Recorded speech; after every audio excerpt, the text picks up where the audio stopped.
Linda Henry walked into a blind date with just $10 in her purse, desperate to hide her poverty, only to be watched by Alan Brown, a ruthless single-dad billionaire whose empire is now suing to destroy the community center she runs. One kiss between enemies explodes into a scandal. A grainy photo, a board plotting his downfall, parents turning against her, and a city demanding answers. Now they're trapped in a war between love and survival. Because if Alan betrays her, she loses Greenhaven, but if he chooses her, he loses his empire. Which will fall first?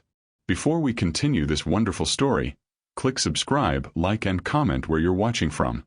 I would be glad to know the story goes as far as Canada, all of the United States of America, Australia, Africa, and even the United Kingdom.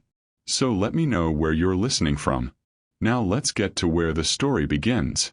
It was a Thursday in late summer, September 11th, 2025, and Manhattan was pulsing like a restless heart. Office towers gleamed like sharpened knives, cabs honked in their usual angry symphony, and street vendors sold hot dogs with more smoke than meat. Somewhere among the chaos of Wall Street, billions of dollars moved invisibly, exchanged between hands that would never know the weight of a $10 bill. But on the other side of the city, in a cramped apartment above a laundromat in Queens, Linda Henry was staring at exactly that, a single wrinkled $10 bill. It was all she had left. Rent was late, electricity was flirting with blackout, and the fridge looked like a minimalist art exhibit. One bottle of mustard, 2 eggs, and a container of milk she didn't trust. Still, her cousin Darcy had insisted she go on this blind date. "You need to stop dating broke baristas and guitar players," Darcy had said over FaceTime the week before, filing her nails like she was a fortune teller shaping destiny. "This guy. He's in finance. Serious money. Who knows? Maybe he'll even buy you a salad that doesn't come in a plastic box." Linda had laughed then, but now the idea wasn't so funny. She couldn't afford to buy herself any salad, not from the kind of restaurant Darcy was talking about. Still, there it was, a red dress laid out on her bed, the one she'd thrifted for $25 and convinced herself looked like something out of Vogue if you squinted hard enough. "You can do this," she whispered to her reflection in the cracked bathroom mirror. "You'll eat slowly. Drink tap water. Smile. Don't order anything with a price that sounds like your monthly MetroCard." And then, because sarcasm was the only currency she still had in abundance, she added, "Also, try not to faint when they bring the check." The next evening, September 12th, 2025, she walked into the Marlowe, a fine dining shrine where even the salt probably had a last name. The maitre d' looked her up and down, and for a second Linda thought he might ask her to prove she belonged there. But instead, he smiled with that well-trained hospitality that hid judgment behind perfect teeth. "Table for 2, he said smoothly. Linda followed him past tables of couples laughing in designer clothes, past executives in suits with cufflinks that cost more than her rent. The chandeliers sparkled, the clink of cutlery was soft and elegant, and the smell of butter and wine drifted through the air like temptation itself. And then she saw him. Alan Brown. Though the world knew him as Nigel, the name attached to every headline and every financial magazine cover, he was just Brown to himself, and to those who dared get close. Tonight, he looked every inch the part. Navy suit, white shirt, tie knotted like it had been tied by a personal assistant with a PhD in geometry. His dark hair was neatly combed, his jawline sharper than the steak knives resting on the table. He stood as she approached, extending a hand with the effortless charm of a man used to boardrooms and billion-dollar negotiations. "Linda Henry." His voice was smooth, but there was a flicker of curiosity in his eyes, as if he were already reading her like a balance sheet. "That's me," she said, forcing a smile as she slid into her seat. Her palms were sweating so badly she had to wipe them discreetly on the napkin. The waiter appeared like a ghost, handing her a menu that felt heavier than her purse. Linda opened it and nearly choked. $62 for pasta. $128 for steak. Sparkling water. $14. Her heart sank. Even her backup plan, pretending she wasn't hungry, was ruined, because her stomach had already betrayed her with a loud, humiliating growl. "So," Brown said, watching her closely, "Darcy tells me you're in non-profit work." Linda nodded, fumbling. "Yes. Well, part-time. It's fulfilling. And also unpaid half the time, she thought bitterly, but didn't add that. Brown smiled faintly, like he appreciated her attempt to hold her dignity together. He ordered with the ease of someone fluent in menus like this, asking for a Bordeaux that probably cost more than Linda's entire yearly grocery budget. When it was her turn, she panicked. "I'll just have the salad," she blurted out, pointing at the cheapest item she could find. The waiter raised an eyebrow, barely noticeable, but sharp enough to cut. Linda wanted to sink under the table. Dinner was polite at first. Brown asked about her work. Linda answered cautiously, trying not to sound like someone who measured success by whether she could afford an Uber instead of the subway. He told her a little about his company, carefully, vaguely, like a magician revealing only half the trick. But then something shifted.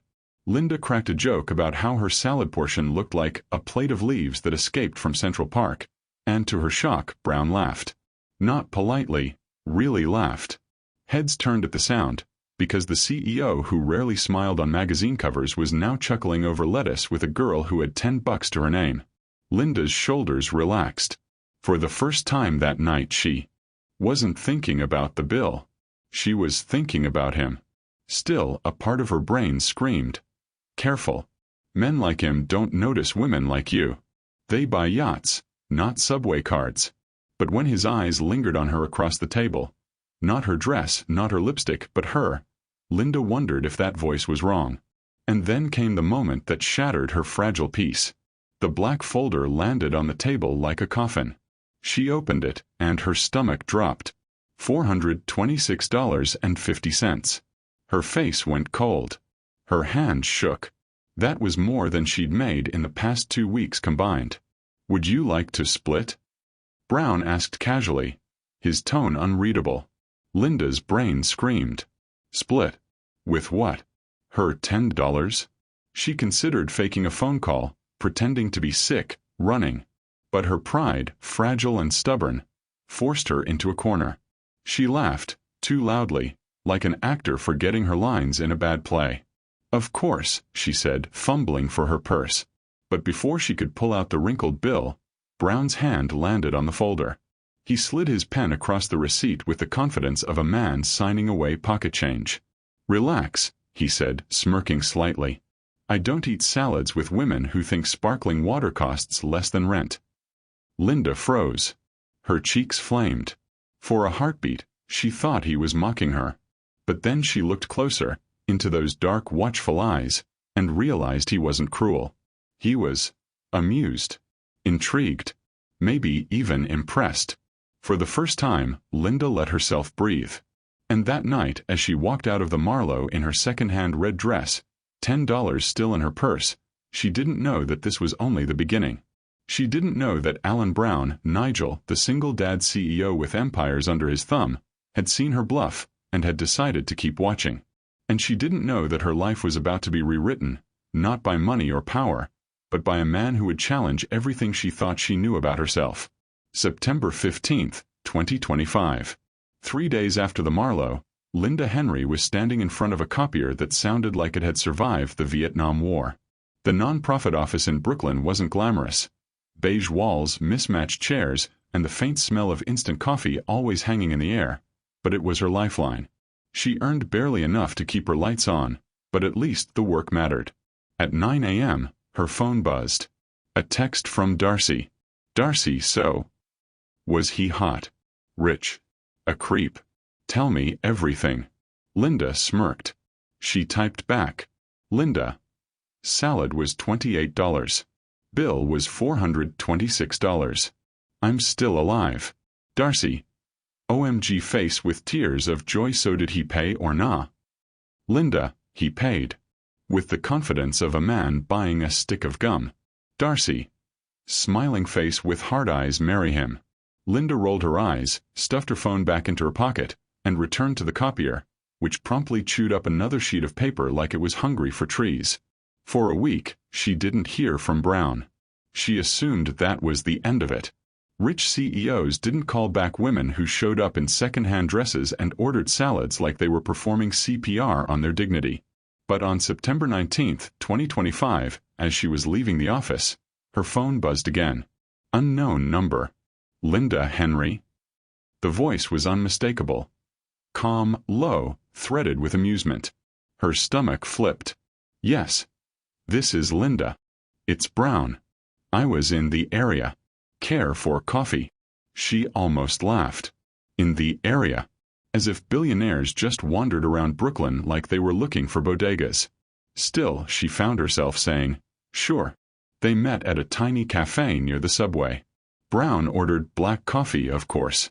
Linda ordered tea because it was cheaper. They sat across from each other in a place where the table wobbled and the Wi-Fi sign was handwritten in Sharpie. And somehow, the sight of him there, Alan Brown, the man who probably had meetings in penthouses with views of the Hudson, sipping coffee in a chipped mug under a flickering fluorescent light, made her laugh.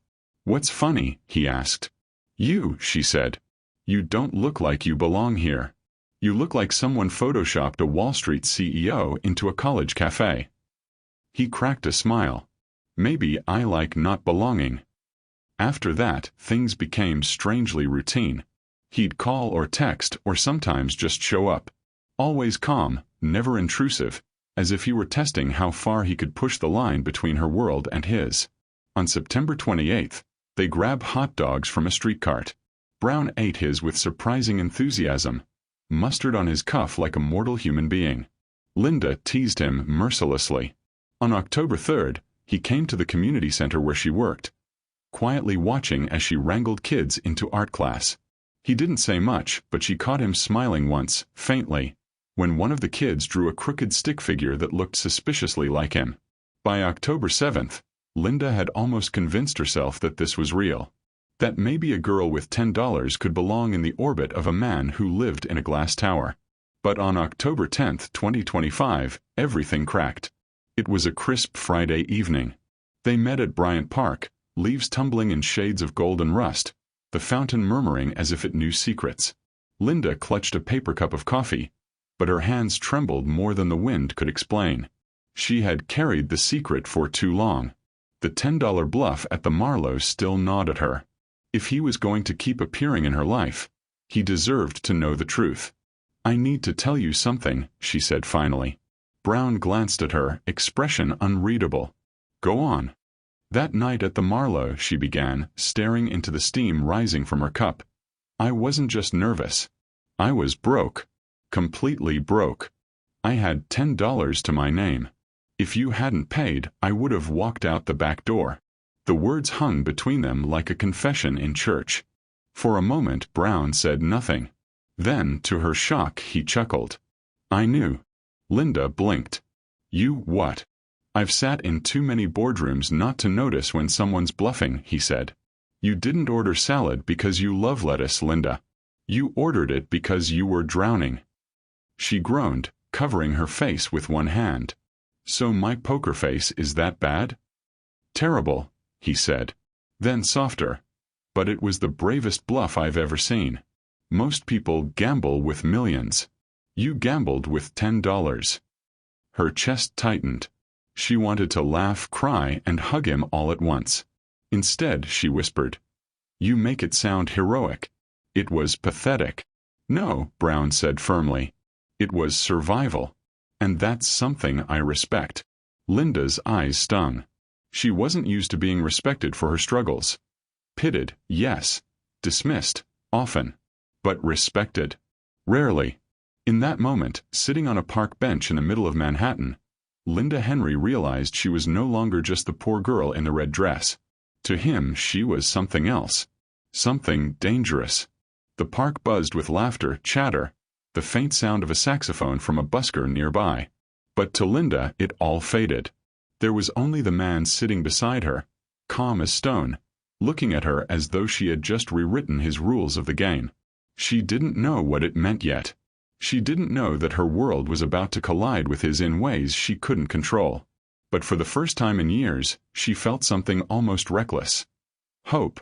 By late October, the city had traded its summer humidity for winds that cut sharper than gossip. Halloween decorations sagged across corner stores, and pumpkins sat on stoops waiting to rot. For Linda Henry, life had fallen into an odd new pattern. Somehow, inexplicably, Alan Brown, Nigel to the press, Brown to her, kept showing up. On October 17, 2025, he walked her home from the subway. She teased him that his suit cost more than the entire block of apartments. He smirked and replied, "That's a modest estimate." On October 22nd, he texted her a picture of his son's failed pancake attempt, the burnt edges curling like a tragic abstract painting. Linda laughed so hard she nearly dropped her phone. She replied with a photo of her own kitchen disaster. Instant ramen boiled dry until it looked like a crime scene. And on October 29th, they sat in a diner at 2 a.m., eating greasy fries while Brown confessed he sometimes envied people who didn't have empires to run. Linda raised a fry like a toast. "To the empire less," she said. "For a while it was almost easy. Almost." Then came November 3rd, 2025. It was a Monday, gray and restless. Linda came home late, exhausted from another marathon day at the community center. She kicked off her shoes, tossed her bag on the couch, and bent down to grab the pile of junk mail shoved under her door. Credit card offers, flyers, and one thick white envelope. Her name was typed across the front. Her stomach knotted. She ripped it open. Inside, a legal notice, full of language she barely understood, except for the part that leapt off the page like a punch. Brookline Holdings v. Greenhaven Community Center. Her non-profit. Her fragile, barely funded, always struggling workplace, being sued. By him. For a second the room spun. The radiator hissed. A neighbor's TV blared through the wall. Linda sank onto the couch, the papers trembling in her hands. Her first thought wasn't even anger. It was disbelief. Not him. He wouldn't. But the letterhead screamed the truth. Brookline Holdings. Alan Brown's empire. The man who had eaten street cart hot dogs with her. Who had listened to her stories about the kids she worked with. Who had smiled, genuinely smiled, at her sarcasm. That same man was now trying to erase everything she fought for. By morning, her disbelief had hardened into fury. She didn't care if she was walking into a battlefield. She didn't care if he had 1,000 lawyers and she had 10 wrinkled dollars. He had to answer for this. So she put on the same red dress she'd worn to the Marlowe the first night. Not because she wanted to look good, but because she wanted him to remember. Remember where they'd started, who she was, and how far she would go to protect her life. November 4th, 2025. The Marlowe glowed as if mocking her, its chandeliers sparkling like it had no idea someone's world was collapsing inside. Linda strode past the maitre d' before he could ask for her reservation. Brown was already there. Of course he was. Punctuality was probably written into his DNA. He rose slightly as she approached, but then noticed the envelope in her hand. He sat back down. Linda dropped it onto the table with a slap. "Tell me this isn't you." Brown's expression flickered for half a second, then smoothed into his CEO mask. He opened the envelope, skimmed it, and closed it again. "It's business, Linda." Her laugh was bitter, sharp enough to draw stares. "Business? That's my job. My paycheck. My kids at the center.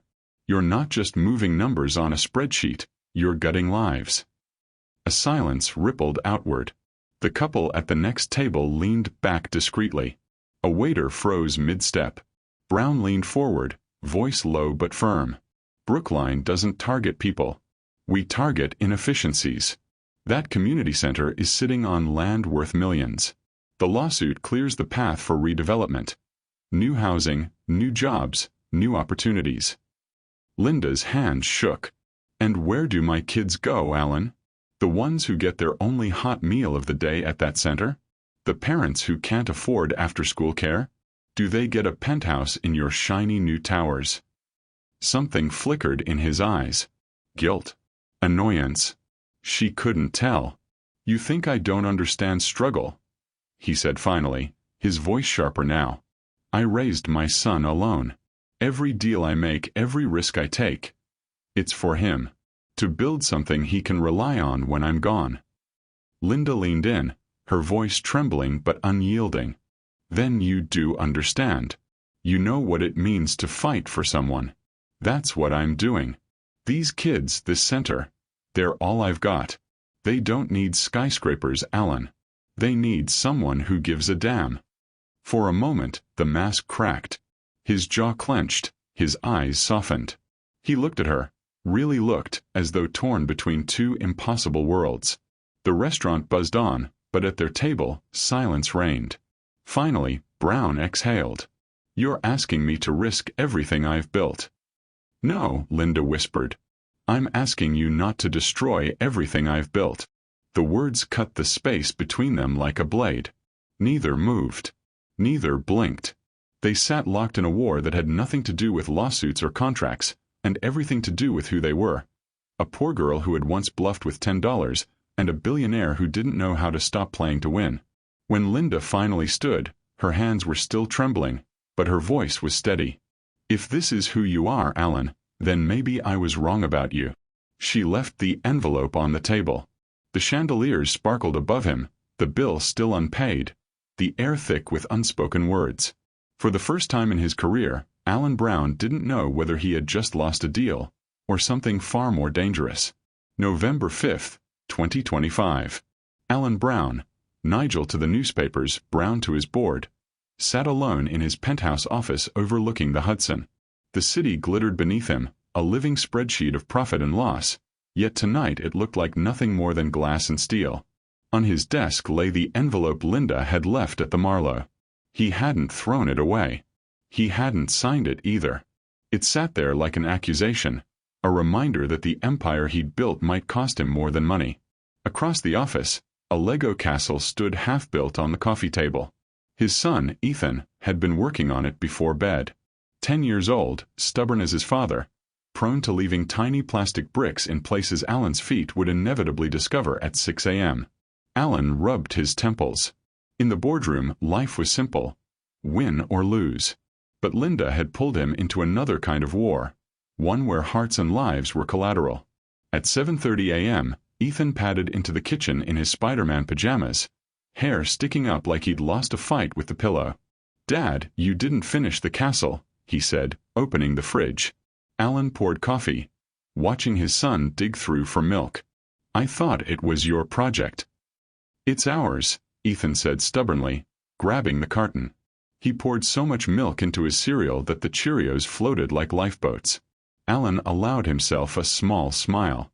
Ethan was the only negotiation he never wanted to win. Still, as he watched his son shovel cereal, the echo of Linda's words gnawed at him. "You know what it means to fight for someone." She was right. He did. Everything, every acquisition, every sleepless night, every ruthless deal had been for Ethan. To build a fortress no one could topple. To make sure his son never knew the taste of fear. But what if, in building that fortress, he had become the very thing Linda accused him of? By November 6th, the boardroom was buzzing. 12 men and women in expensive suits, all eyes on Brown at the head of the long oak table. "The Greenhaven litigation is scheduled for hearing next quarter," his legal counsel announced. "The community center has filed for a temporary injunction, but we're confident it won't hold." Alan nodded, but his mind was elsewhere. He pictured the kids Linda had told him about. The ones who drew stick figures in art class, the ones who got free meals at the center. He heard her voice. "They don't need skyscrapers. They need someone who gives a damn." "Mr. Brown." One of the board members prodded. "Do we have your approval to proceed?" For the first time in his career, Alan hesitated. He never hesitated. "Yes," he said finally, though the word tasted like ash. The room relaxed. Deals moved forward. The machine churned on. But Alan left the meeting with a weight pressing on his chest that even profit margins couldn't dislodge. That night, he found himself replaying their first dinner. Linda in the red dress, bluffing with $10. The way her laugh had burst out too loud when he offered to split the bill. The salad she'd stabbed like it had personally offended her. He had known then that she was bluffing. He had known, and yet he had let her play the game because there was something magnetic in her refusal to surrender. He hadn't met anyone like her in years. Maybe ever. And now she looked at him like he was the villain of her story. Maybe she was right. On November 8th, Alan drove to Queens. No chauffeur, no suit, just him in jeans and a jacket. He parked outside the community center, watching through the chain-link fence as Linda wrangled a group of kids on the playground. She didn't see him. She was too busy breaking up a fight over a basketball, her hair pulled back, her laughter carrying across the yard like music. For a long moment, Alan stood there, hands in his pockets, caught between two worlds. The world he'd built. Glass towers, boardrooms, billions. And this world, cracked sidewalks, kids with second-hand sneakers, laughter that cost nothing. When Linda finally spotted him, her smile dropped. She walked over, arms crossed. "What are you doing here?" Alan cleared his throat. "I wanted to see it for myself." "Well, congratulations. You found the little non-profit you're trying to bulldoze. Want a tour before you sign the demolition papers?" Her sarcasm hit like a whip. Alan didn't flinch. "I wanted to see why it matters to you." Her eyes narrowed. "And?" He glanced at the kids running, shouting, laughing. Then back at her. "Now I know." For a flicker of a moment, something softened in her face. But then she shook her head, turned away, and called back over her shoulder. "Knowing isn't enough, Alan." That night, Ethan climbed onto the couch beside him, Lego bricks clutched in both hands. "Dad, why do you always look tired?" the boy asked. Alan hesitated. "Because sometimes, making the right choices is hard." "Then don't make hard ones," Ethan said simply, clicking two bricks together. "Make the good ones." Alan stared at his son. Out of the mouths of children, the simplest truths cut the deepest. Alan Brown sat alone long after Ethan went to bed. The city glowed outside his window, a million lives unfolding beneath his empire. He thought of Linda, standing defiant in her red dress. He thought of the kids at the community center, their laughter echoing in a cracked playground. He thought of Ethan, telling him to make the good choices. And for the first time, Alan Brown wondered if winning wasn't about profit, but about what, and who, he was willing to lose. The envelope still sat on his desk, unmoved, unanswered. But in his chest, the battle had already begun. November 10th, 2025. Linda Henry stood in front of her closet, a cramped metal rack wedged into the corner of her apartment, and glared at the red dress. The same dress she had worn to the Marlowe. The same dress she had worn to confront Alan Brown with the lawsuit papers. The poor thing looked exhausted, hanging there like it had been through a world war. "It's just fabric," Linda reminded herself. "Stop projecting." But she couldn't shake the feeling the dress had seen more of her battles than anyone else. She yanked the door shut and sat on the bed, head in her hands. For the past week, her life had been a pendulum swinging between fury and something dangerously close to longing. Brown had shown up at the community center. He'd stood there watching, listening. He hadn't ordered bulldozers onto the playground, hadn't spat corporate jargon in her face. He'd simply looked. And for one terrible moment, she'd almost believed him. That scared her more than the lawsuit. Her cousin Darcy, of course, smelled drama from a mile away. On November 11th, Darcy stormed into Linda's apartment carrying a bottle of cheap wine and 2 bags of chips. "All right, Henry," Darcy said, tossing her coat onto the couch. "Spill. Is Mr. Talldark bank account still haunting your love life, or did you finally kick him into a hedge where he belongs?" Linda groaned. "Darce, please." "Oh, don't you Darce please me. You've got that look." Darcy wiggled her fingers dramatically. "The tragic heroine look. Like you're one violin away from starring in a sad indie film about doomed love." Linda threw a pillow at her. "He's suing my job. That's not romantic, it's villainy." Darcy caught the pillow and grinned. "Yes, but is he hot villainy?" Linda buried her face in her hands. "Why do I talk to you?" "Because I'm the only one who tells you the truth. And the truth is, you like him." "I don't." "You do." Linda groaned louder. "Even if I did, it doesn't matter. He's going to tear down everything I've worked for. You can't just slap a tuxedo on a bulldozer and call it love." Darcy sipped her wine.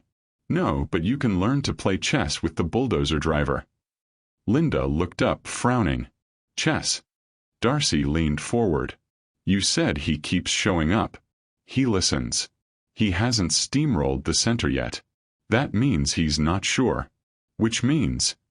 She tapped Linda's forehead. You've got leverage. Don't waste it crying into ramen noodles. Linda hated when Darcy made sense. On November 14th, the community center hosted its annual autumn fair, a ragtag event held in the gym with tables of homemade crafts, bake sale goodies, and a raffle where the grand prize was a donated toaster that may or may not have worked. Linda had almost canceled it, given the lawsuit. But the kids had begged, the parents had volunteered, and so the gym filled with laughter and the smell of brownies. At one point, Linda found herself crouched by the raffle table, helping a little boy count his tickets. His mother whispered, "Thank you. He's been saving his allowance for weeks just to be part of this." Linda's throat tightened. It wasn't much. It wasn't the Marlowe. But it was something. When the raffle ended and the toaster went to a girl who squealed like she'd won the lottery, Linda realized something. No matter what Brown's empire did, this place mattered. And she wasn't going to let him erase it. That night, Linda walked home under the November chill, her breath fogging in the air. She thought about Darcy's words. You've got leverage. Maybe she couldn't match Alan Brown's billions. But she knew something he didn't. She knew how to survive on $10.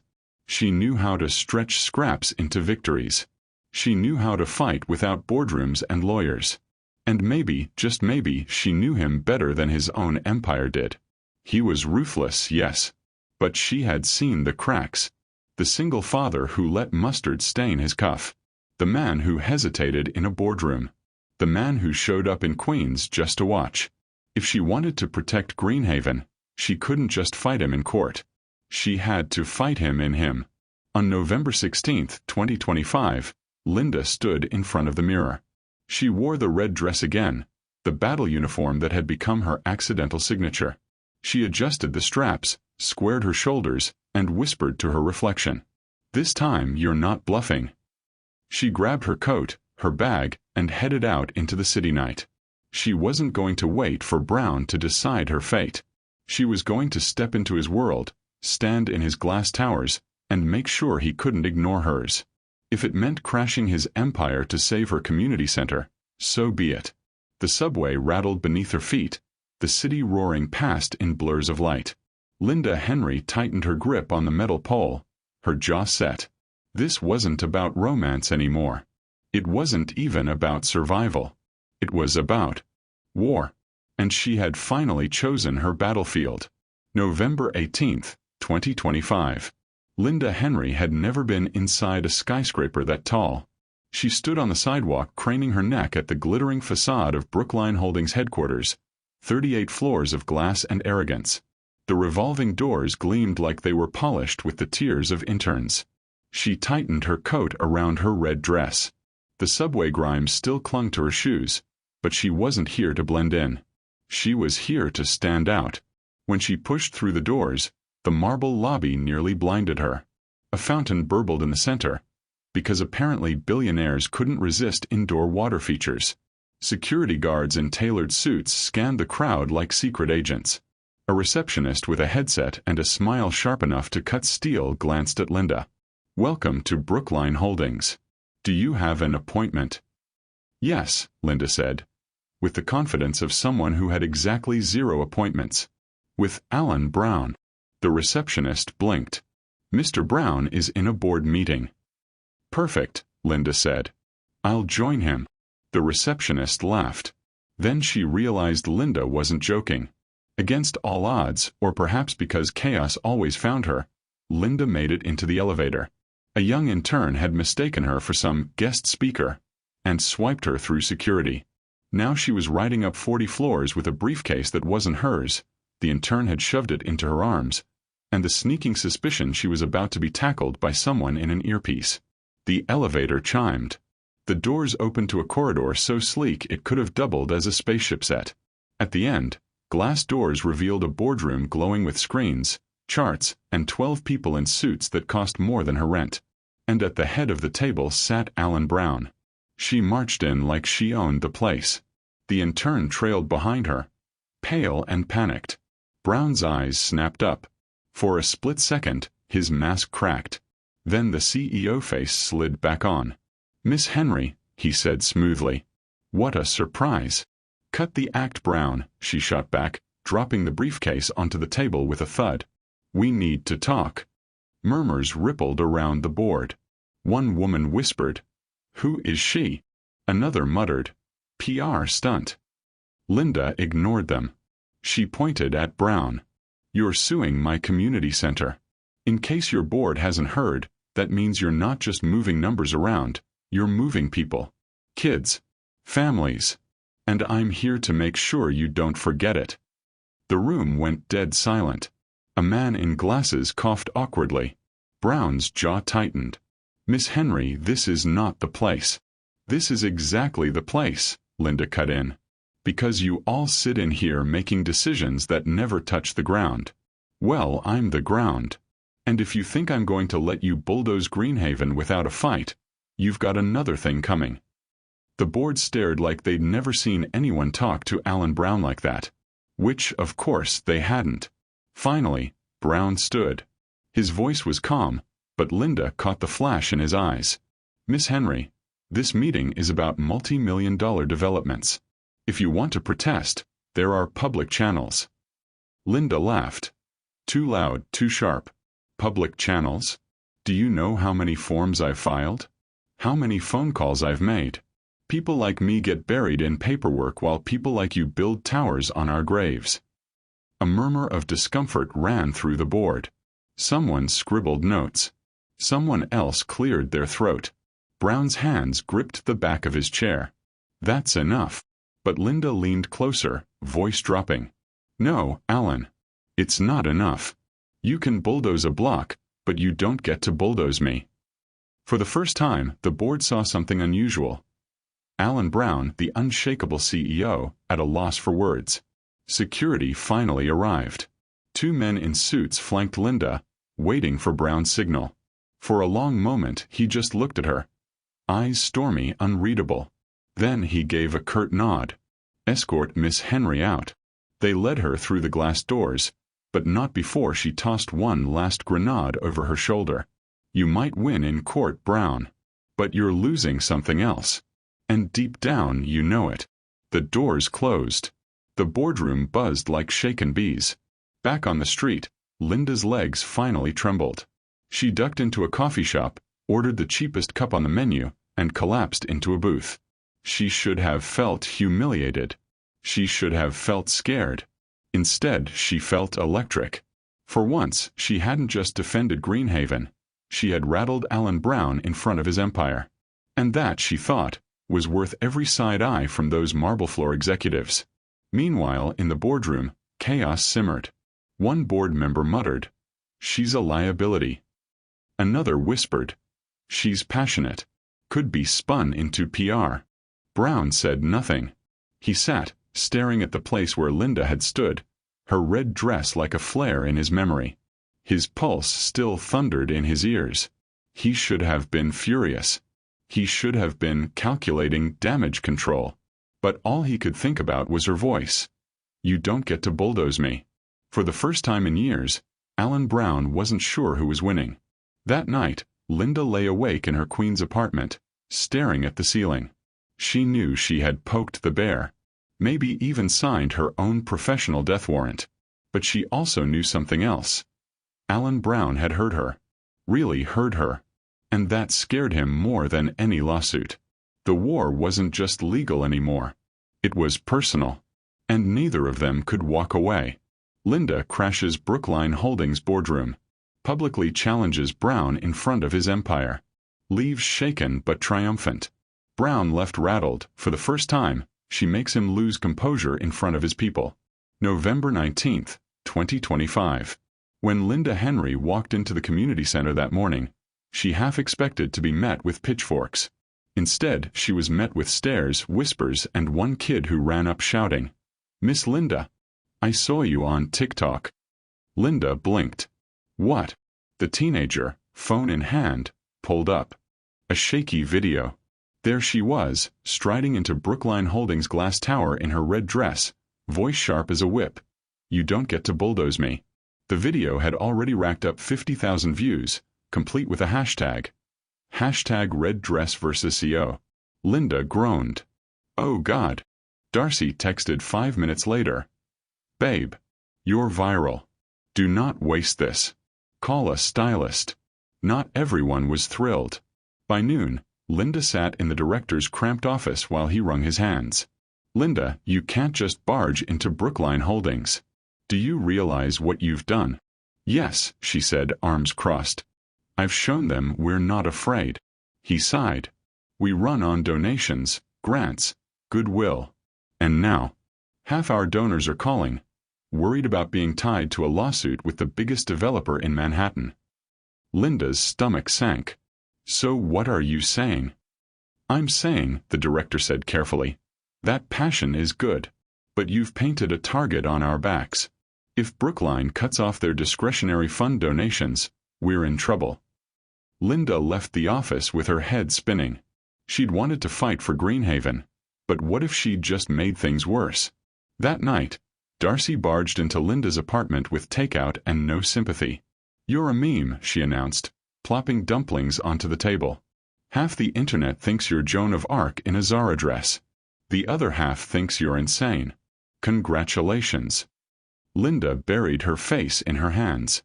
"This is a disaster. Correction. This is momentum. Do you know how many activists would kill for this kind of visibility? You've got hashtags, you've got sympathy, you've got the story. Poor girl versus billionaire suit." Linda looked up. "Darcy, I don't want to be a story. I just want to save the center." Darcy leaned forward. "Then use the story. Play the game. Brown has boardrooms and lawyers. You've got the crowd. Trust me, nothing scares a CEO more than bad PR." Linda hesitated. Maybe Darcy was right. Maybe going viral wasn't humiliation. Maybe it was leverage. Meanwhile, at the top of Brookline Tower, Alan Brown sat in his office as his PR director played the TikTok on loop. "Mr. Brown, the optics are a nightmare," she said. "She's being painted as David to your Goliath. Hashtags, sympathy posts, news blogs. It's spreading faster than we can contain it." Alan kept his face still, but his pulse betrayed him. Linda's voice cut through the screen. "You don't get to bulldoze me." The board was furious. Emails poured in demanding an official response. Some suggested suing her personally for defamation. Others worried about stockholder panic. Alan silenced them with one look. "No one touches her," he said. The room went quiet. "But Mr. Brown." "I said no." His voice carried the weight of command. The PR director pursed her lips. "Then what's the strategy?" Alan leaned back, eyes narrowing at the skyline. He couldn't admit it aloud, but Linda's defiance had unsettled him in a way no hostile takeover ever had. She wasn't just a PR problem. She was personal. And for the first time in his life, he didn't know if that made her his greatest threat, or his only ally. That night, Alan tucked Ethan into bed. The boy frowned at him. "Dad, are people mad at you?" Alan stiffened. "Why do you ask?" "Kids at school were talking about the lady in the red dress. They said she yelled at you.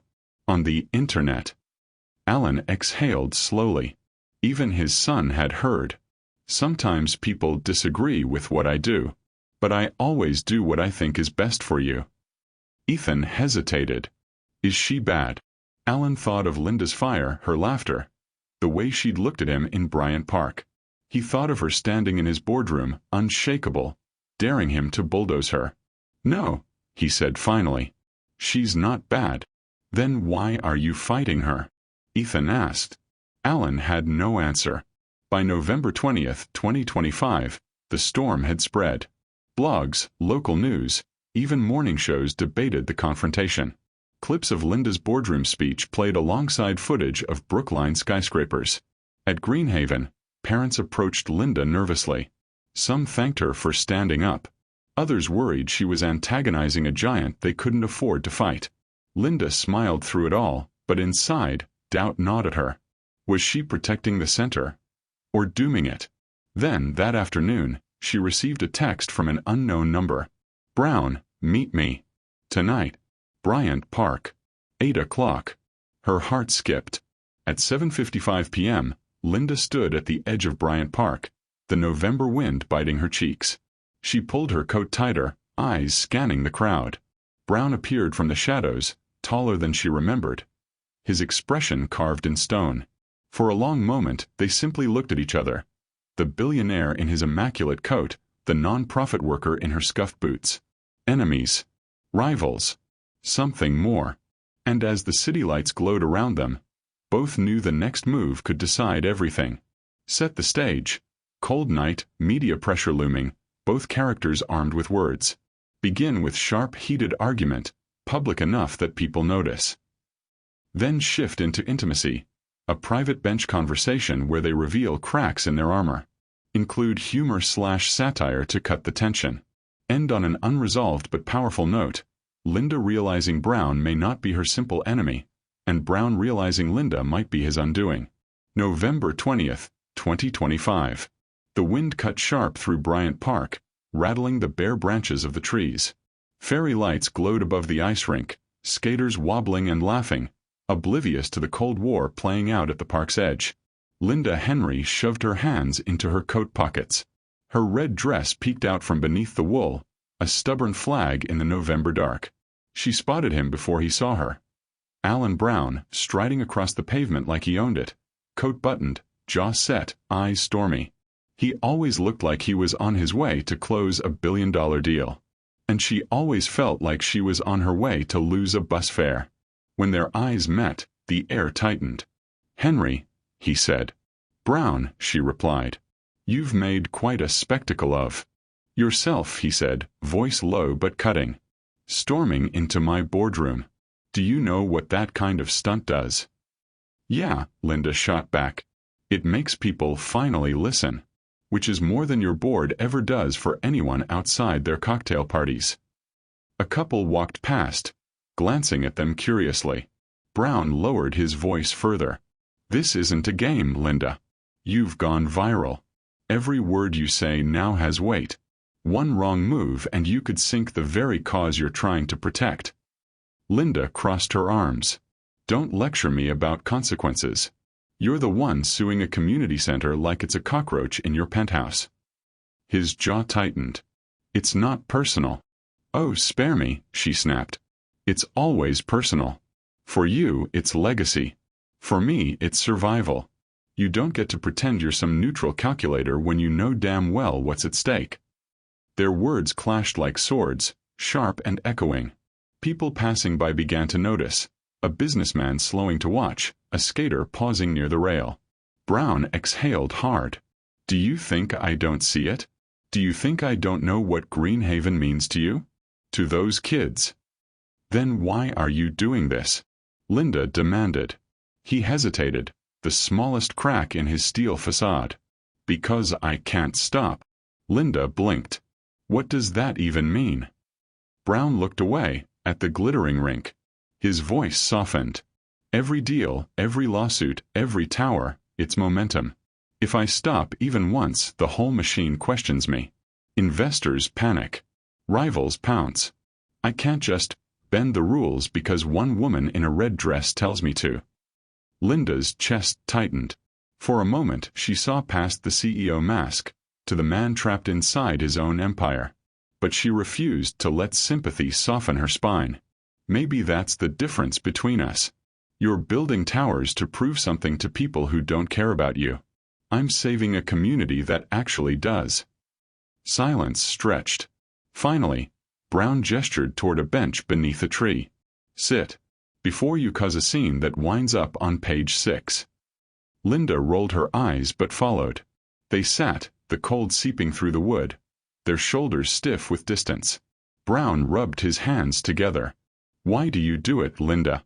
Why kill yourself for a non-profit that can barely keep its lights on?" She laughed bitterly. "Why? Because someone has to. Because those kids deserve more than the scraps they're given. Because when I was their age, nobody fought for me. And because if I don't, who will?"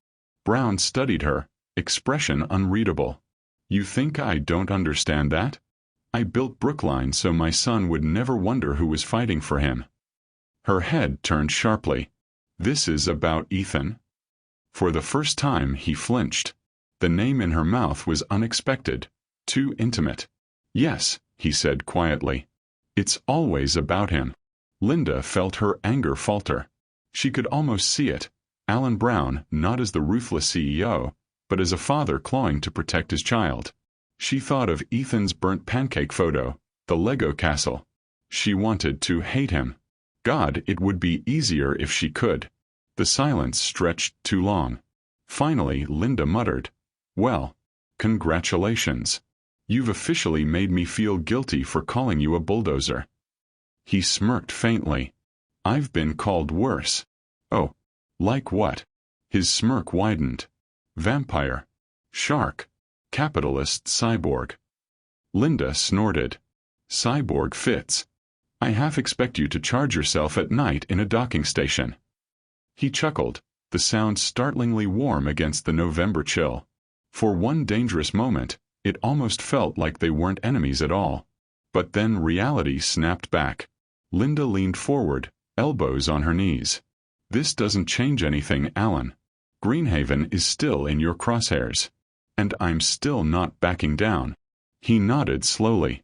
"And I can't just pull the plug on a multimillion-dollar development because you glare at me in a red dress." Her lips twitched. "You noticed the dress." "I notice everything," he said, eyes catching hers. Heat prickled up her neck. She looked away quickly, heart hammering. The park around them buzzed with laughter and music, but on that bench, the world had narrowed to two people locked in a stalemate. Neither willing to yield, neither able to walk away. Finally, Linda stood. "This ends in court, then." Brown rose too, his shadow stretching across the pavement. "Maybe," he said softly. "Or maybe it ends somewhere else." Their eyes locked one last time. For a heartbeat, the air between them felt charged, fragile, electric. Then Linda turned and walked into the night. Behind her, Alan Brown remained under the fairy lights, watching, knowing that the war he had thought was about buildings and lawsuits had become something far more dangerous. Something he couldn't control. November 22nd, 2025. Ethan Brown hated Saturdays. Not all of them, just the ones when his dad was half here. Like today. Alan Brown sat across from him at the breakfast table, reading the Wall Street Journal while his eggs went cold. Ethan poked at his own food, the nanny's version of pancakes, perfectly round, perfectly tasteless. Not like Dad's messy ones, the ones that stuck to the pan and made them both laugh. "Dad?" Ethan asked. Alan hummed without looking up. "Is the lady in the red dress bad?" The paper froze. Slowly, Alan folded it down. His son's brown eyes were steady, too serious for 9 years old. "Where did you hear that?" Alan asked. "Everywhere," Ethan said. "TikTok. School. Even Coach. They all say she yelled at you." Alan exhaled, rubbing his temple. "She disagrees with me." "But is she bad?" Ethan pressed. Alan hesitated, a hesitation his board would have killed him for. "No. She's not bad." The answer wasn't enough for Ethan. That afternoon, while Alan was on yet another call, Ethan borrowed the nanny's iPad and typed into the search bar, "Lady in Red Dress CEO." Up popped dozens of videos. Ethan watched them all. Linda Henry storming into the boardroom. Linda's fire in her voice. Linda laughing nervously when she tripped over the marble lobby floor but kept going anyway. She didn't look scary. She looked brave. Ethan whispered, "I like her." 2 days later, Alan tried to make up for lost time. He took Ethan to his school's fall fair, the kind with bouncy castles, face painting, and too many cupcakes. Alan wore sunglasses and his most casual jacket, though he still looked like a CEO pretending to be human. Ethan darted between booths, clutching a paper bag of caramel corn. And that's when it happened. Near the bake sale table, Ethan froze. His bag slipped from his hands. Because there she was. Linda Henry. She was helping set up the bookstall, sleeves rolled up, hair in a messy bun. She wore no red dress this time, just jeans and a sweater, but Ethan knew. It was her. "Dad!" Ethan hissed, tugging Alan's hand. It's her. The red dress lady. Alan turned. His stomach dropped. Linda looked up at that exact moment. Their eyes locked across the fairground. The universe, apparently, had a sense of humor. "Ethan," Alan said tightly, "stay here." But Ethan, of course, did not stay. He bolted forward. "Hi." Ethan beamed, skidding to a stop in front of Linda. "Are you the red dress lady?" Linda blinked, then crouched to his level. "Depends. Is that good or bad?" "Good," Ethan said without hesitation. "You were awesome." Linda's laugh bubbled out before she could stop it. "Well, thank you. And you are?" "Ethan," he said proudly. Her smile faltered. "Ethan Brown." Of course.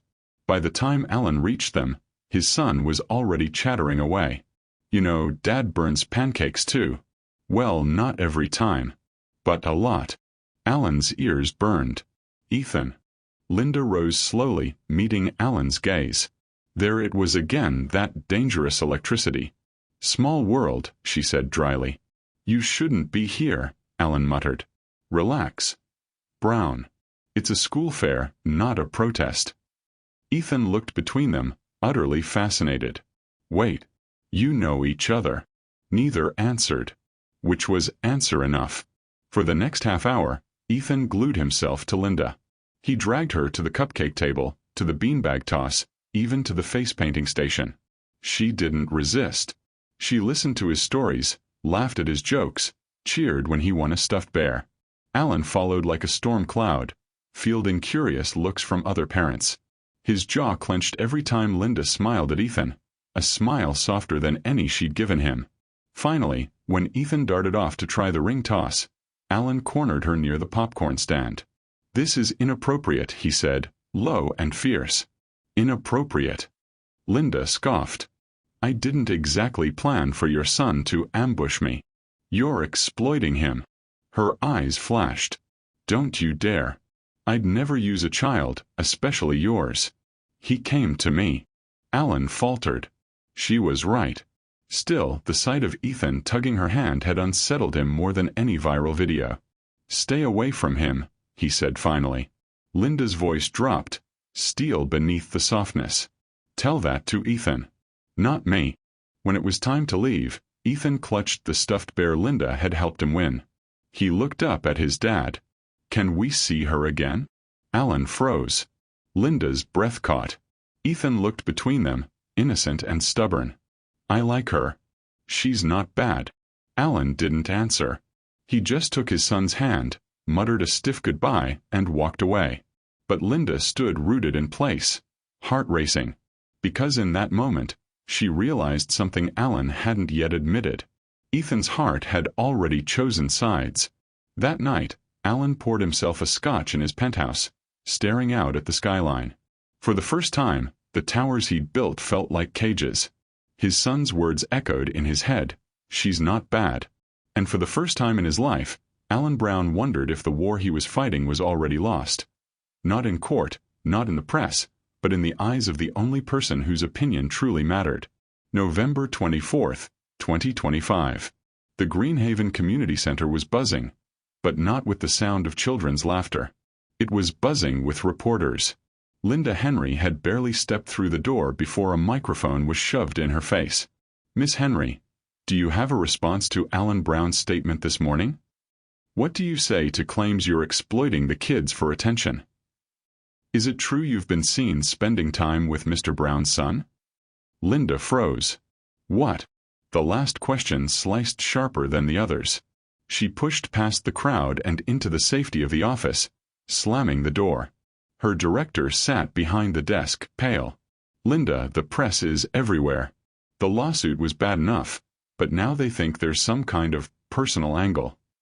Linda groaned, collapsing into the chair. "Because I helped a 9-year-old win a stuffed bear? For God's sake." But her pulse betrayed her. Ethan's smile, his small hand clutching hers, flashed through her mind. And Alan's eyes, furious and conflicted, when he saw it. On the other side of the city, Brookline Holdings headquarters was in chaos. Alan Brown sat at the head of the long glass table while his PR director clicked through slides of headlines. David versus Goliath. Single dad CEO battles red dress rebel. Community crusader or calculated opportunist. The truth about Linda Henry. Alan Brown's son spotted with viral activist. Alan's jaw ticked. That last one crosses a line. The PR director sighed. It's already out there. And it won't stop unless we redirect the narrative. We need to hit back. Hard. Plant stories questioning her finances, her credibility, maybe even her. No. The word cracked like a whip. The room went silent. Alan leaned forward, voice low and dangerous. We don't touch her that way. Not through lies. Not through Ethan. But, sir. I said no. The PR director exchanged looks with the others. It was the first time they'd ever seen Alan Brown refuse a weapon. That night, while Alan buried himself in work, Ethan crept out of his room with the nanny's phone. He typed in the only number he had memorized, the one from the school fair, written on the back of a flyer Linda had slipped to a parent. The call went through. Hello. Linda's. Hello. Linda's voice was cautious. Hi, Ethan whispered. It's me. Ethan. Yeah. Don't tell Dad. Linda's heart twisted. Sweetheart, what are you doing calling me? I just wanted to say, you're not bad. No matter what people say. You're nice. Linda bit her lip hard. She wanted to tell him he was right, that she cared about him too, but she couldn't. Not when it would only make things worse. Thank you, she said softly. But you need to listen to your dad, okay? He loves you. I know, Ethan said. But he looks sad all the time. Except when he talks about you. Linda froze. What? But Ethan had already hung up. 2 days later, on November 26, 2025, the first court hearing was scheduled. The courthouse steps swarmed with press like vultures around a feast.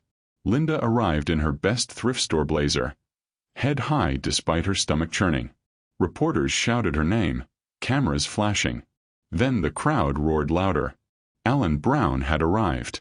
He cut through the chaos like a battleship, tailored suit immaculate, sunglasses reflecting the swarm. When their eyes met, the crowd surged, sensing blood, or maybe romance. Miss Henry. Mr. Brown. Are you adversaries or something more? Is this lawsuit personal? Did you two meet outside the boardroom? Alan's security tried to push the press back, but Linda and Alan found themselves side by side at the courthouse steps, the world watching. Don't say a word, Alan muttered out of the corner of his mouth. Linda, of course, said a word. Several. This isn't about me, she told the cameras, voice ringing clear. It's about Greenhaven. It's about the families who will lose everything if Brookline wins. Don't let them turn this into a soap opera. The crowd ate it up. Alan clenched his jaw, then leaned into the microphones himself. Brookline Holdings respects community voices. But sentiment doesn't pay for schools or infrastructure. This case will be decided on facts, not theatrics. The headlines wrote themselves. Enemies on the steps. Brown and Henry face off in public clash. But Linda couldn't help noticing in the corner of her eye the way his hand brushed against hers in the chaos. Not on purpose. Not quite. But close enough to feel dangerous. Inside, the hearing was brief. Procedural motions, date set, lawyers trading jargon. Linda sat stiffly, heart pounding, while Alan's team spoke in polished legalese. Every so often she felt his eyes on her. Heavy. Unreadable. When the session adjourned, the lawyers swarmed out. Linda gathered her papers, ready to flee. But Alan was suddenly at her side. You shouldn't have spoken to the press, he murmured. You shouldn't be suing a community center, she snapped back. Their glares collided, until, without warning, Alan's expression softened. Did Ethan call you? Linda's breath caught. Yes. Alan swore under his breath. I told him not to. Don't be mad at him, Linda interrupted. He just wanted to tell me I wasn't bad. Something flickered in Alan's eyes. Something unguarded. And then his lawyer called his name, breaking the spell. That night, the internet exploded with split-screen photos. Linda and Alan on the courthouse steps, glaring at each other like rivals in a movie poster. Hashtag red dress versus CEO trended again. But so did another hashtag. Hashtag enemies or lovers. Linda tossed her phone aside, furious. She didn't want to be his lover.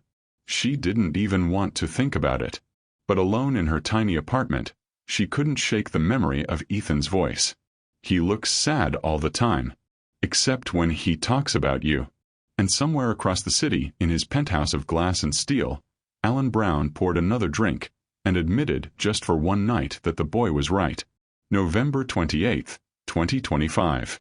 Linda Henry woke to a text from Darcy that nearly made her drop her phone. Girl, don't look at the news. Actually do. But be ready. Linda sat up, bleary-eyed, and clicked the link. The headline screamed back at her. Greenhaven fraud? Viral activist accused of misusing nonprofit funds. Her stomach lurched. The article dredged up a half-dozen misfiled grants, late rent payments, even a blurry photo of her leaving a bar at midnight with Darcy. Linda's blood boiled. None of it was illegal. All of it was twisted. By the time she reached the community center, parents were already whispering. A mother pulled her aside, voice sharp. Is it true you've been taking money for yourself? Linda's throat tightened. No. It's lies, all of it. But her voice cracked. And she knew how it looked. At Brookline Tower, Alan Brown slammed the tabloid onto the boardroom table. I told you, he growled. No smear campaigns. His PR director paled. Mr. Brown, it wasn't us. Don't insult me. This has your fingerprints all over it. A board member cleared his throat. With respect, Alan, protecting Brookline's image requires decisive measures. The girl is a liability.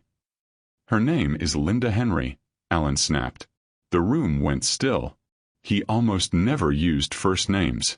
The board member shifted uncomfortably. Regardless, the narrative was slipping. This levels the field. Alan's jaw ticked. He saw Linda's furious eyes in his mind. The way Ethan had clutched her hand. You've made this worse, Alan said coldly. For all of us. The judge called for a settlement conference on December 1, 2025, a private attempt to avoid trial. Linda sat at the long mahogany table, hands clenched in her lap. Across from her sat Alan, flanked by lawyers in suits worth more than her annual salary. But for once, he looked human. Tired. On edge. The mediator began, but Linda barely heard. All she could feel was Alan's gaze, steady and unreadable. When the lawyers droned on about property values and zoning laws, Linda finally snapped. This isn't about numbers, she said, voice shaking with fury. This is about people. Families. Kids who will lose their safe space. But of course, none of you care. Linda. Her head whipped toward Alan. His voice was low, quiet, meant only for her. I care. The words cracked something in her chest. She stared at him, searching for the lie. But for once, there wasn't one. The mediator cleared his throat clearly. Uncomfortable with the tension sizzling across the table. Perhaps a break is in order. They ended up alone in the courthouse hallway, footsteps echoing on marble. Linda rounded on him. What was that smear piece, Brown? Do you think dragging my name through the mud makes you win? His expression hardened. That wasn't me. Oh, please. It wasn't me, he repeated, sharper. I told them no. They went behind my back. Linda faltered. He looked furious, yes, but not at her. At them. She folded her arms. Why should I believe you? Alan stepped closer, too close. Because I've never lied to you, Linda. Not once. Her pulse skittered. You lie every day, Brown. You just wear better suits when you do it. But her voice wavered. And his eyes. God, his eyes. Burned like he was seeing through every layer she'd ever built. Silence stretched. The air between them felt charged, dangerous. He reached up, just barely brushing a lock of hair from her cheek. Careful, he murmured. You're playing with fire. Linda's breath caught. So are you. For one reckless second, she thought he might kiss her. Right there, in the courthouse hallway, with the weight of lawsuits and smear campaigns pressing in. But then his lawyer appeared at the far end of the hall, calling his name. The moment snapped. Alan stepped back, mask sliding on again. "We'll finish this in court." And he walked away, leaving her heart pounding like she'd run miles. That night, Linda vented to Darcy over greasy pizza. "He almost kissed me," she blurted, cheeks flaming. Darcy dropped her slice. "Excuse me." Linda groaned. "It's insane. He's suing us, Darcy. He's the enemy. And yet you're imagining him shirtless in his penthouse." "I am not," Linda protested. Too quickly. Darcy arched a brow. "Honey, if the tabloids don't kill you, your hormones will." Linda buried her face in a napkin. "This is a disaster." Across the city, Alan poured himself a scotch, ignoring the stack of legal briefs. Ethan padded into the living room in pajamas. "Dad, why were you on the news again?" Alan sighed, pulling his son close. "Because sometimes grown-ups fight over things that feel too big to fix." "Like with the red dress lady?" Alan's chest tightened. "Yes." Ethan tilted his head. "You look less sad when she's around." Alan froze. He didn't answer. Couldn't. Because maybe, terrifyingly, his son was right. By December's first frost, the war between Linda Henry and Alan Brown was no longer just legal. The smear campaign had painted her as corrupt. The settlement talks had cracked his armor. The tabloids branded them enemies, lovers, or both. But in quiet moments, when Linda remembered his hand brushing hers, when Alan remembered the fire in her eyes, both knew the truth. The real danger wasn't losing in court. The real danger was losing themselves. December 3rd, 2025. The letter came in a plain envelope, but it hit Linda Henry like a hammer. Effective immediately, due to reputational concerns, our foundation can no longer fund Greenhaven community programs. By the time she finished reading, her hands shook. That grant was half their operating budget. Without it, they'd barely make it to the new year. She sank into the worn office chair, head in her hands. First the smear campaign, now this. She had stood tall in boardrooms, on courthouse steps, even under viral hashtags. But this? This was collapse. Darcy arrived 20 minutes later with coffee and chaos. "Okay," Darcy announced, dropping 2 lattes and a pack of Twizzlers on the desk. "Step 1, don't cry. Step 2, scream into a pillow. Step 3, maybe fake date a hot CEO to get donors back." Linda groaned. "Darcy." "Hey, don't knock it till you've tried it," Darcy said, popping a Twizzler in her mouth. "Half the internet already ships you too. You'd raise millions overnight." Linda buried her face in her hands. "This isn't funny." "Exactly. That's why I'm making jokes. If I don't, I'll start a GoFundMe titled Save My Best Friend from Her Billionaire Boyfriend Lawsuit." Despite herself, Linda snorted. "He's not my boyfriend." Darcy grinned. "Sure, January." Meanwhile, at Brookline Tower, Alan Brown stood alone against 12 furious board members. "You've lost control of the narrative," one snapped. "The smear piece was effective until you refused to back it. Now she's gaining sympathy again." "She's not the problem," Alan said flatly. "She is the problem," another shot back. "The more she speaks, the weaker you look. Brookline can't afford sentiment." Alan's fist clenched. "Brookline can't afford dishonor either." The room stilled. Alan rarely raised his voice. A board member leaned forward, eyes cold. "Alan, if you won't neutralize Linda Henry, we will. And you may not like the methods." Alan's jaw ticked. "Touch her and you'll answer to me." For the first time, murmurs of dissent rippled around the table. Alan Brown, unshakable CEO, was showing cracks. And those cracks had a name: Linda. That evening, Linda received a call from an unknown number. "Henry," the voice said. Low. Familiar. Dangerous. She sucked in a breath. "Brown. Meet me. 1 hour. No lawyers. No cameras." "Why?" she asked. "Because if we don't, The people around us will burn this city to the ground." Against her better judgment, Linda went. He'd chosen a private suite in a midtown hotel, neutral ground. The city lights glittered beyond the floor-to-ceiling windows. Linda stepped inside, nerves buzzing. "Wow. Very subtle. You know how this looks, right?" Alan's mouth twitched. "If you're worried about paparazzi, I had the staff clear the floor." "Of course you did," she muttered. They stood there, two storms facing each other. Finally, Alan said, "They leaked the smear piece without my consent. And today they threatened worse." Linda folded her arms. "Why tell me?" "To ease your conscience." "No," he said, stepping closer. "To warn you." Her breath caught. "You're saying your own board is out of control?" "I'm saying," he said quietly, "that I don't know how much longer I can protect you." Linda laughed bitterly. "Protect me? You're the one suing me, Brown. You've turned my life into a circus.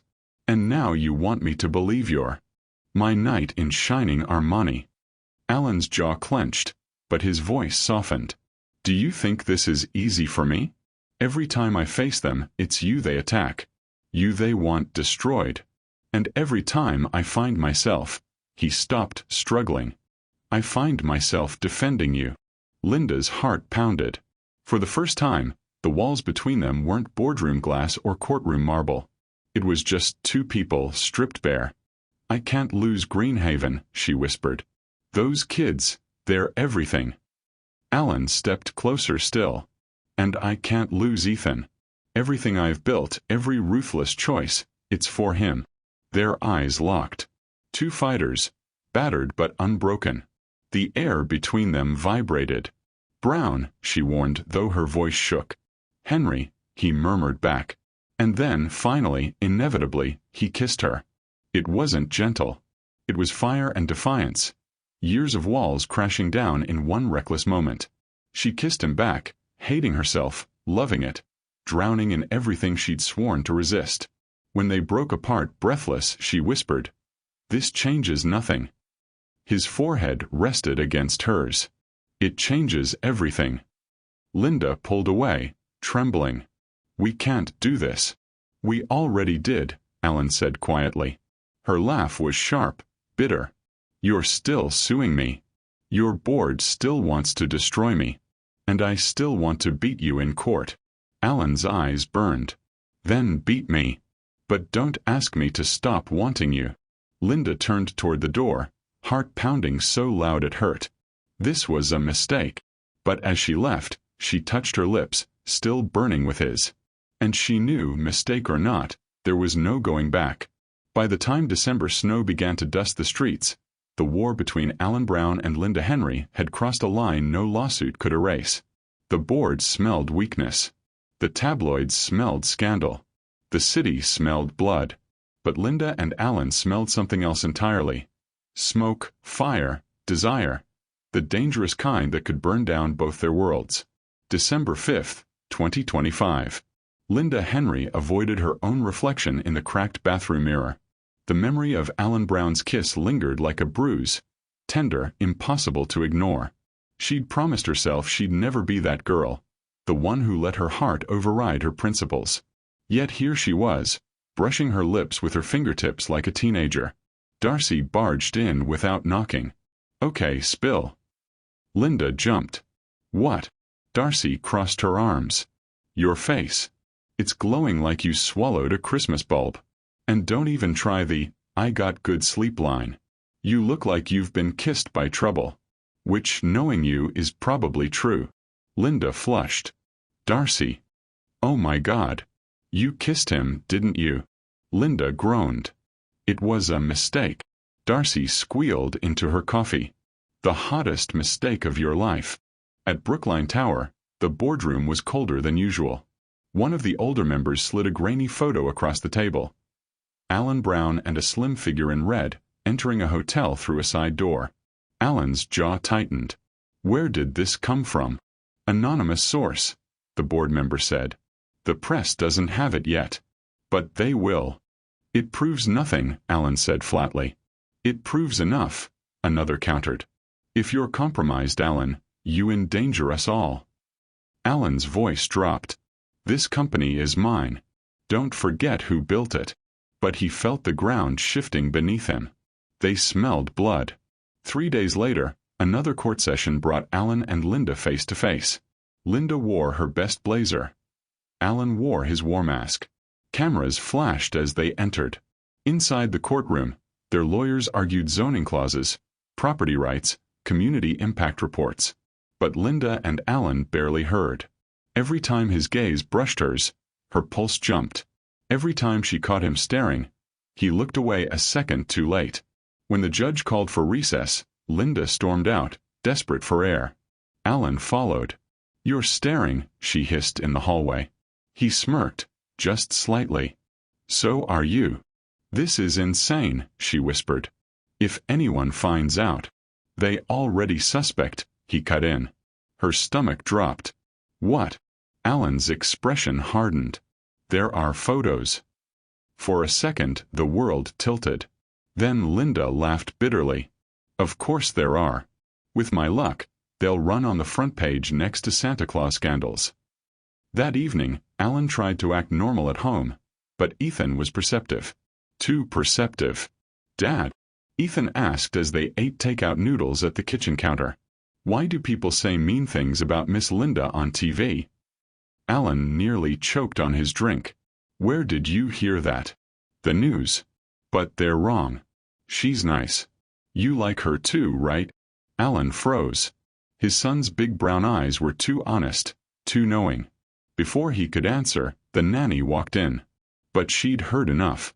The next morning, Linda woke to Darcy shaking her awake with her phone. "Oh my God, it's out," Darcy whispered.